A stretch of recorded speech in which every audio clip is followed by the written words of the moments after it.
প্রিয় দর্শক শ্রোতা, কাশীপুরের জমিদার বাড়ি, তর্করত্ন বাবুর বাড়ি।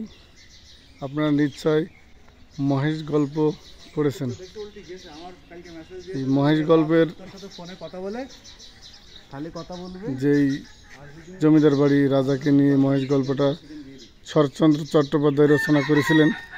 এটাই সেই মহেশ গল্প, যেখানে গরিব চাষি গফুরের অনেক রকম কষ্টের কথা আপনারা পড়ছেন বইতে। এটাই তার সেই জমিদার বাড়ি। আমরা জমিদার বাড়িতে আছি এখন। এই দেখেন, এই জমিদাররা তৎকালীন সময় ইন্ডিয়াতে চলে যান। এখানে অবশ্যই বসবাস করেন যেনারা ওনাদের কাছ থেকে জমি পরিবর্তন করে নিয়েছিল।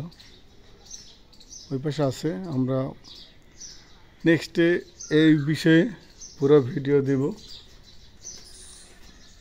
আজকে এই পর্যন্তই।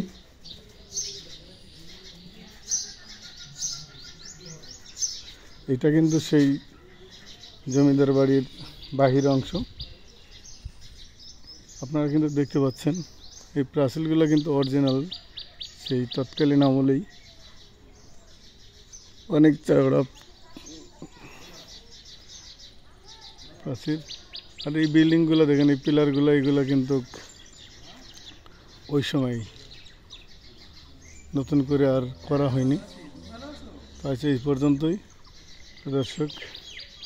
আমি আছি এই মুহূর্তে কাশীপুর জীবননগর চুয়াডাঙ্গা, কাশীপুর গ্রামে, জীবননগর থানা, চুয়াডাঙ্গা জেলা।